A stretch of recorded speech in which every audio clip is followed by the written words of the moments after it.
ये जो उत्साह और जोश इसलिए दिखाई दे रहा है कि लोगों को इंतजार था 10 मार्च का जब परिणाम आएगा, लेकिन जिस तरीके से कल मतदान हुआ है, वोट पड़ा है, जो चुनाव का परिणाम आना था 10 मार्च को, वो कल शाम ही परिणाम आ गया है। ये बात तो आपको सबको पता लग गया है कि हवा किस तरफ चल रही है। इस बार हवा भारतीय जनता पार्टी की खराब है और सफाया होने जा रहा है। जहां पर चुनाव पहले चरण में था, वहां पर जनता ने, किसानों ने, हर वर्ग के लोगों ने भारतीय जनता पार्टी का सफाया कर दिया है। और रहा बचा ये दूसरे चरण का जो चुनाव होने जा रहा है, सहारनपुर से लेकर के रामपुर और आगे तक जो चुनाव है, इसमें भारतीय जनता पार्टी का नामो निशान भी खत्म हो जाएगा, कोई जीतने वाला नहीं है। बताओ, ये मान लूं, मैं कहने मान लूं रामपुर से सफाया होगा?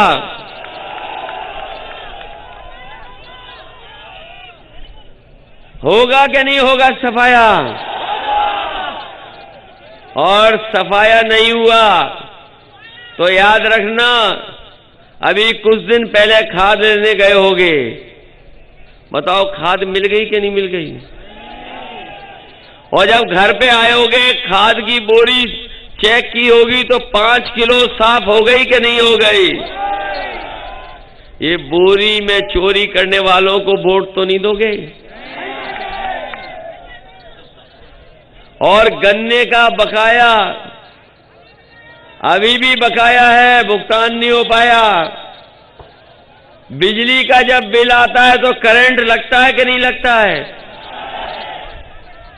और जैसे ही बिजली का बिल हाथ में आता है, हमारे गरीब लोगों को करंट लग जाता है बिल से। कुछ लोगों पर मुकदमे भी हैं, परेशान भी किया बिजली को लेकर के। इसलिए समाजवादी पार्टी ने तय किया है, समाजवादी सरकार बनेगी तो हमारे गरीबों को 300 यूनिट का कोई बिल आने वाला नहीं है बिजली का। 300 यूनिट बिजली फ्री। और जैसा नेताजी ने किया था, सिंचाई के लिए बिजली माफ, एक भी पैसा सिंचाई के लिए नहीं देना पड़ेगा। ये हमारे पुराने कर्मचारी लोग जानते होंगे। ये कर्मचारी लोग लगातार मांग कर रहे थे कि उनकी पुरानी पेंशन बहाल हो। जो अधिकारी कर्मचारी थे वो मांग करते थे पुरानी पेंशन बहाल हो, और जब हम चले जाएं तो किसी भी कर्मचारी से पूछ लेना कि बताओ आप पुरानी पेंशन बहाल चाहते थे कि नहीं चाहते थे। समाजवादी पार्टी ने तय किया है, सरकार बनने के बाद हमारे कर्मचारियों की पुरानी पेंशन बहाल होगी और सरकार के खजाने से ऐसा पैसे का इंतजाम करेंगे कि उनको आने वाले समय में भुगतान में कोई दिक्कत न हो। ये अभी मैं सुन रहा था, गन्ने के भुगतान को लेकर के न जाने कितनी परेशानी उठानी पड़ती है। परेशानी उठानी पड़ती है, लोगों को धरना में बैठना पड़ता है, अधिकारियों के खिलाफ खड़ा होना पड़ता है। लेकिन समाजवादी पार्टी ने तय किया है कि हमारे किसानों को गन्ने के भुगतान के लिए धरने पर नहीं बैठना पड़ेगा। हम लोग 15 दिन के अंदर किसानों के गन्ने का पैसा भुगतान कराने का काम करेंगे। और उसके लिए बजट से अलग से पैसा रखेंगे। किसान अपना गन्ना देगा और 15 दिन के अंदर उसका भुगतान हो जाएगा। इसका बुरा मत मानिए, ये भी बीजेपी के खिलाफ है। आप चलो बगल में पूछ लेना, बीजेपी के खिलाफ वोट दोगे कि नहीं दोगे? ये भी दे देगी बीजेपी के खिलाफ। ये देखो बीजेपी गई।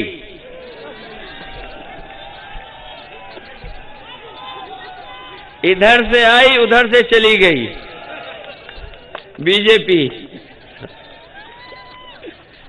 इसलिए साथियों, ये चुनाव हमारे आपके भविष्य का चुनाव है, लोकतंत्र को बचाने का चुनाव है।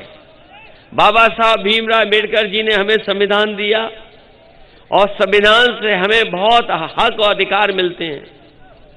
अगर कहीं हम लोग अपने आप को बराबरी पर समझते हैं तो कहीं न कहीं बाबा साहब भीमराव अम्बेडकर जी ने जो संविधान दिया है उसके माध्यम से हमें बराबरी का हक और सम्मान मिलता है। लेकिन जब से भारतीय जनता पार्टी की सरकार आई है, एक एक कर करके बाबा साहब भीमराव अम्बेडकर जी के अधिकार दिए हुओं को खत्म करने में लगी है।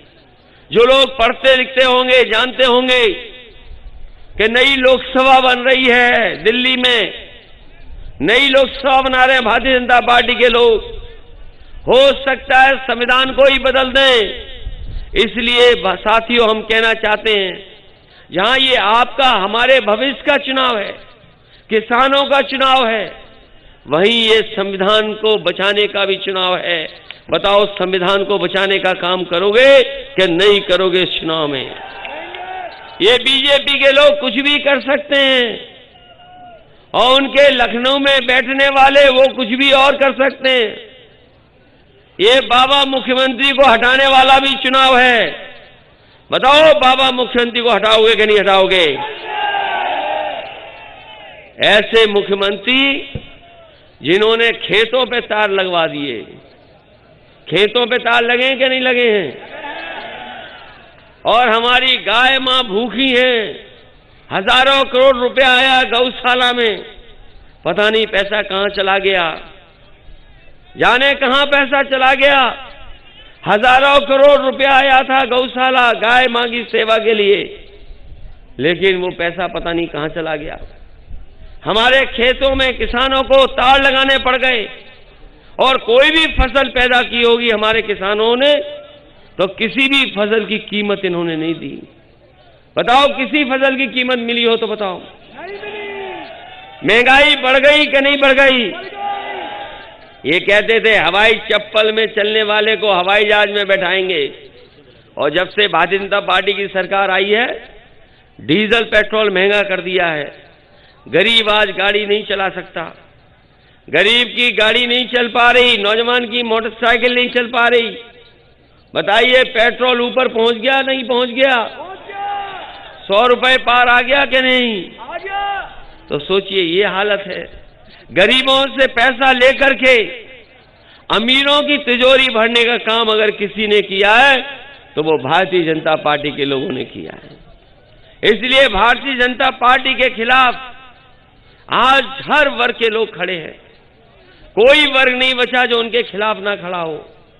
आज नौकरी को लेकर के, रोजगार को लेकर के सवाल है। कोई नौकरी नहीं मिल रही नौजवानों को, रोजगार नहीं है।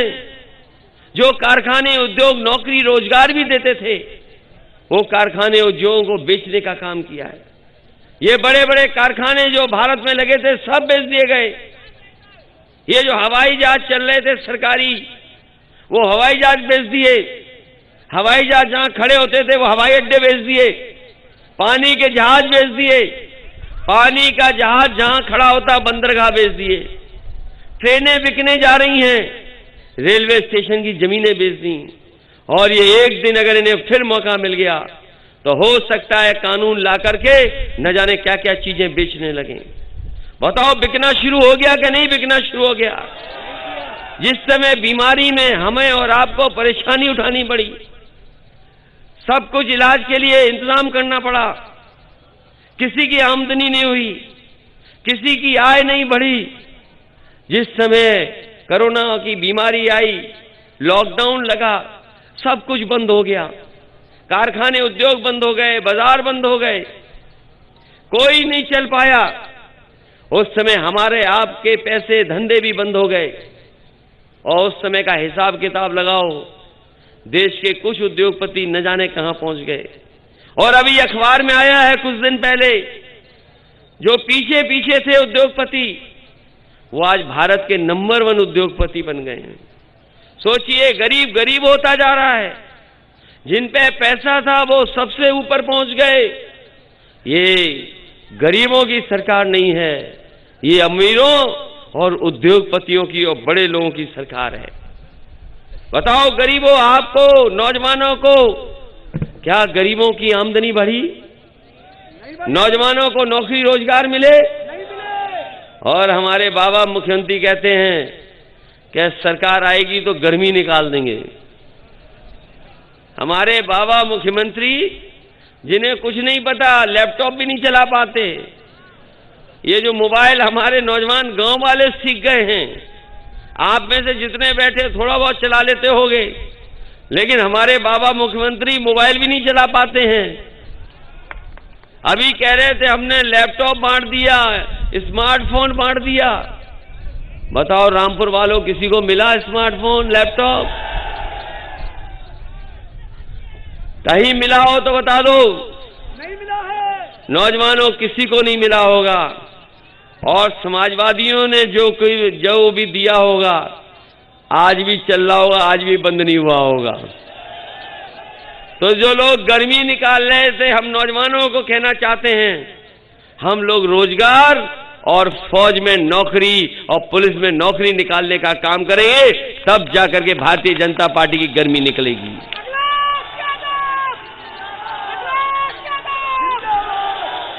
और फिर गर्मी निकालने वालों के लिए तो हम ये कह सकते हैं, जो लोग जानते होंगे फ्रिज कैसे चलती है, गर्मी निकालने के बारे में तो हम इतना ही कह सकते हैं कि जो लोग जानते होंगे फ्रिज कैसे चलाई जाती है। फ्रिज में सामान सब ठंडा रहता है, और कभी कभी जब फ्रिज खराब हो जाती है तो सब गर्म हो जाता है। ये है कि नहीं है? तो बताओ, हमारे बाबा मुख्यमंत्री क्या कंप्रेसर है जो गर्मी निकाल देंगे? क्या कंप्रेसर है वो? इसलिए साथियों, ऐसे मुख्यमंत्री जो कुछ नहीं जानते, उन्हें हटाना है।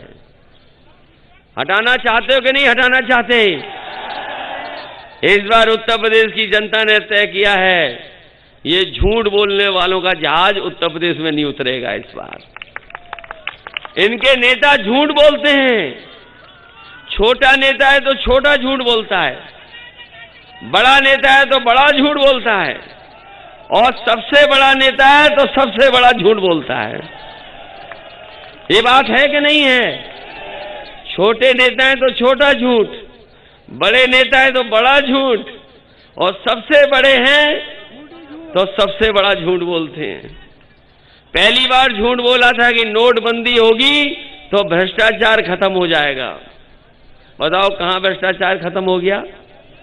जब से ये पुलिस का 100 नंबर से 112 हुआ है, ये हमारी पुलिस भी कबाड़ा हो गई है। बताओ बर्बाद हो गई कि नहीं बर्बाद हो गई? और ये डबल इंजन की सरकार में, डबल इंजन सरकार में भ्रष्टाचार डबल हुआ है डबल के नहीं हुआ है? इसलिए चुनाव बहुत महत्वपूर्ण चुनाव है।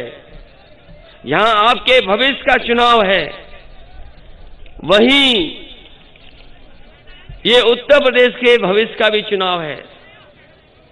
उत्तर प्रदेश का भविष्य कैसे बने, उस दिशा में ले जाने का काम हमें और आपको करना है।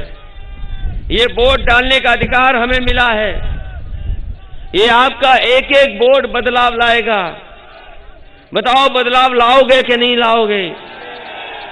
आज जब हम लोग चुनाव लड़ रहे हैं, अब्दुल्ला तो आ गए हमारे बीच में, 2 साल इन्हें परेशानी में उठाना पड़ेंगे। बताओ 2 साल इन्हें झूठे मुकदमों में रहना पड़ गया। मोहम्मद आजम खान साहब, उनके बिना हमारा चुनाव ये चल रहा है। वो होते तो चुनाव दूसरे तरीके से होता। और झूठे मुकदमों में जेल चले गए। मैं बस इतना कहना चाहता हूं, झूठे मुकदमों की उम्र नहीं होती कुछ। झूठे मुकदमे की उम्र ज्यादा नहीं होती। झूठे मुकदमे का सफाया होने का काम होगा। सोचो आप, कभी कल्पना करो आप, इनके ऊपर तो झूठे मुकदमे लगे, और वो जानते होंगे काय काय के मुकदमे लगे हैं। पेड़ चोरी का भी मुकदमा है, भैंस चोरी का मुकदमा है, बकरी चोरी का मुकदमा है, किताब चोरी का मुकदमा है, शराब की बोतलों का मामले का है, इन पे मुकदमे, न जाने कितने मुकदमे हैं। इन्हें तो जेल में रहना पड़ रहा है। जिन्होंने अखबार पढ़ा होगा आज का, बताओ जीत से कुचलने वाले को जेल से बाहर आ गया कि नहीं आ गया, बताओ। इन पे मुकदमे भैंस के, इन्हें जेल में रहना पड़ रहा है। मुकदमे किताब चोरी के हैं, इन्हें जेल में रहना पड़ रहा है। और जिनको हमने आपने टीवी पर देखा, आज भी वीडियो है कि जीत सर किसानों को कुचल दिया, वो बताओ जेल से बाहर हैं। यही न्यू इंडिया है कि जो तरक्की पसंद होगा, जो यूनिवर्सिटी बनाएगा, जो आपके हक और सम्मान के लिए लड़ेगा, उसको सजा होगी, उसे जेल भेजा जाएगा। और जो किसानों को कुचल देगा, उसको जेल से बाहर कर दिया जाएगा। सोचिए, ये है new India Bharatiya Janata party का। अगर कहीं दुनिया में उदाहरण हो तो बताओ, एक कोई उदाहरण हो दुनिया में, बता दो जहां पर किसानों को कुचला गया हो जीत से। कहीं दुनिया में उदाहरण नहीं है। लेकिन उत्तर प्रदेश का चुनाव है, इसीलिए जेल से बेल मिल गई और जेल से बाहर आ गए। याद कीजिए, वो 3 कानून जिनके लिए किसान लड़े, किसान अपने अधिकारों के लिए बैठ गए, कितने साल बैठे रहे। 700 से ज्यादा किसान शहीद हो गए। इस सरकार ने कोई सुनवाई नहीं की। बताओ 700 किसान शहीद हुए कि नहीं हुए वहां पर? और आंदोलन को खत्म करने के लिए कीलें लगाई गई सड़कों पर, बड़े बड़े बोल्डर लगाए गए, जितनी भी फोर्स हो सकती फोर्स लगाई गई। ट्रैक्टर अगर निकलते थे तो ट्रैक्टर पे एफआईआर हो जाती थी। किसान और ट्रैक्टर वाले अपना डीजल नहीं भरा सकते थे। सरकार जो कुछ कर सकती थी किया उन्होंने। लेकिन हम बधाई देना चाहते हैं किसानों को कि जो किसान वहां गए और उनके साथ जब प्रदेश के और देश के किसान खड़े हो गए, वो किसान पीछे नहीं हटे। अंतोगतवा सरकार को पीछे हटना पड़ा और 3 काले कानून वापस हो गए। हुए वापस के नहीं हुए? और ये 3 कानून जरूर वापस हुए हैं। लेकिन किसानों ने भी मन बना लिया है कि ये चुनाव उनके मान सम्मान का है। ये भारतीय जनता पार्टी के लोग अगर कान पकड़ करके 700 उठक बैठक भी लगाएंगे तो भी किसान उन्हें माफ करने वाले नहीं हैं। बताओ, माफ करोगे ऐसे लोगों को? इसलिए हम आपसे निवेदन करने आए हैं। ये अन्यायी सरकार है, झूठी सरकार है। इनके नेता झूठे हैं। बड़े नेता ने तो पहले ही एक छोटे नेता को पैदल पैदल कर दिया। बताओ, पैदल पैदल किया था कि नहीं किया था? और जो छोटा नेता गुस्से में आ गया तो उसने एक उप मुख्यमंत्री को स्टूल पे बैठा दिया। और ज्यादा गुस्सा आया तो अभी उनका मैनिफेस्टो था, उससे फोटो हटा दी। फोटो हट गई तो ये स्टूल वाले उप मुख्यमंत्री अपने समाज को कोई हक और सम्मान नहीं दिला सकते हैं। Subscribe now and press the bell icon. Never miss an update.